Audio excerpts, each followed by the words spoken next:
আসসালামু আলাইকুম। কেমন আছেন সবাই? আমি লাকি, বাংলাদেশি ব্লগার, খুলনা থেকে বলছি।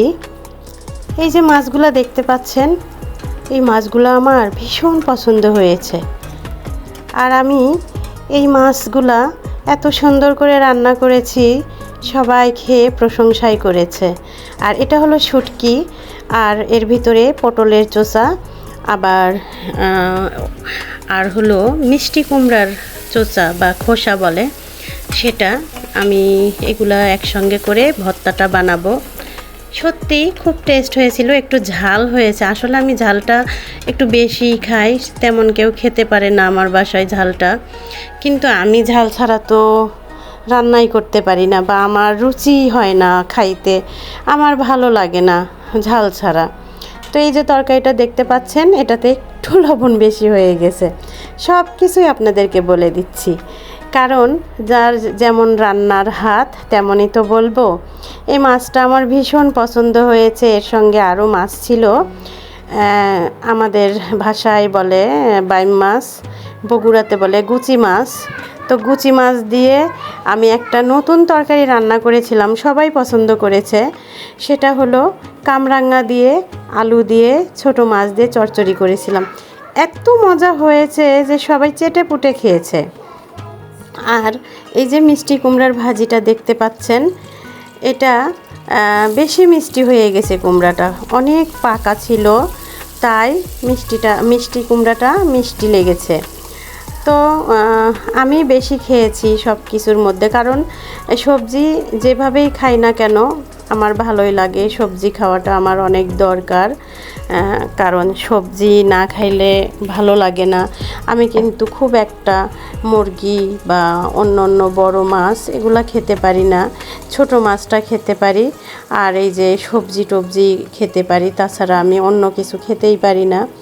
তো সবাই কেমন জানি বলে। আর এই যে কামরাঙ্গা দেখতে পাচ্ছেন, এটা আমার ছেলের বউ নিয়ে আসছে। কিছু কামরাঙ্গা মেখে খেয়েছি, আর কয়েকটা মাত্র চচ্চড়িতে দিয়েছিলাম।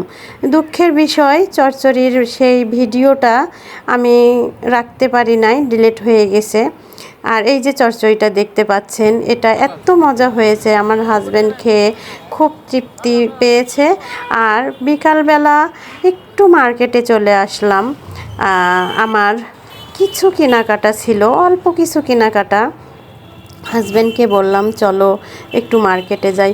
ও, ভিডিওর মাঝখানে আপনাদেরকে বলতে ভুলে গেছি, আমার ভিডিওটাতে প্লিজ একটা লাইক করবেন। আমি কমেন্টের কথা বলবো না, একটা করে লাইক করবেন, যেন আমি ভিডিও বানানোর একটা আগ্রহ পাই। কারণ ভিডিওতে যদি লাইক না আসে, সত্যি আগ্রহ হারাই ফেলি আমি, ভিডিও করতে ইচ্ছা করে না। আর আপনারা যদি আমার ভিডিও একটু হলেও ভালোবাসেন বা আপনাদের ভালো লাগা কাজ করে, প্লিজ প্লিজ একটা করে লাইক দিয়ে যাবেন। এতে আমার ভিডিও বানানোর আগ্রহটা আরও বেশি বেড়ে যাবে। তো বিকালবেলা এই যে কেনাকাটা করতে চলে আসলাম। আসলে আমরা ব্লগার, কিছু কেনাকাটা না করলে, নতুন নতুন কিছু জিনিস না দেখাইলে আসলে ব্লগে ভিউ হইতে চায় না। আর এদিকে ব্লগারদের দোষ হয়ে যায় যে নতুন নতুন জিনিস কিনে কিচেন সাজায়, ঘর সাজায়, সেগুলা দেখায়।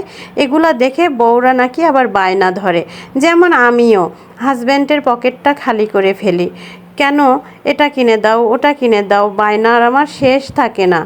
যেন আমি যা পাই সব কিনে নিয়ে আসি। জানেন, আমার খুব ভালো লাগে মার্কেটিং করতে। এরপরে তো আবার ব্লগিং আছেই, কিচ্ছু করার নেই। যাই হোক, হাজব্যান্ড অনেক আমাকে বুঝায়, বকা দেয় না, কিনে দেয়, কিন্তু আমাকে অনেক বুঝায় যে তুমি এত কিছু কিনছো, তোমারও তো একটা ভবিষ্যৎ আছে। আসলে ও এই কান আমাকে এই কান দিয়ে বলে, আমি ওই কান দিয়ে বের করে দেই, পরেক্ষণে আবার সেই জিনিসটা চেয়ে ফেলি। জানেন, ও এতে অনেক কষ্ট পায় বা অনেক বিরক্তও হয়। বলে তোমার ব্লগিং করতে হবে না, তুমি ব্লগিংয়ে এসে আরও তোমার জিনিসপত্রের বায়না বেশি হয়ে গেছে, তুমি আমাকে একটা মুহূর্তেও শান্তিতে থাকতে দাও না, আর শুধু বলো মার্কেটে চলো। তো যাই হোক, আপুরা ভাবিরা যারা আছেন, আমার কিছু কিছু জিনিস আছে অনেকেরই পছন্দ হয়, আসলে বায়না করবেন না। যখন আপনার নিজেরা একটু ইনকাম করা শিখবেন তখন নিজেরাই কিনতে পারবেন। আমি কিছুদিন হলো কিছু কিছু করে একটু একটু করে টাকা জমাচ্ছি, আর মানে কিছু কেনাকাটার বিষয়ে আমি কেনাকাটা করব, আর সেগুলা না জমাইলে আমি কেনাকাটা করতে পারবো না। তো আমি চিন্তা করছি যে টাকা গুছাবো, জমাবো, আর কেনাকাটা করতে যাব। হাজব্যান্ডকে বেশি বিরক্ত করব না, কারণ আমার ব্লগিংয়ে এই জিনিসগুলা লাগে, আর ঘর সাজাইতে আমি খুব পছন্দ করি। তো সবাই আমার মতো চিন্তা ভাবনা করবেন। আল্লাহ হাফেজ।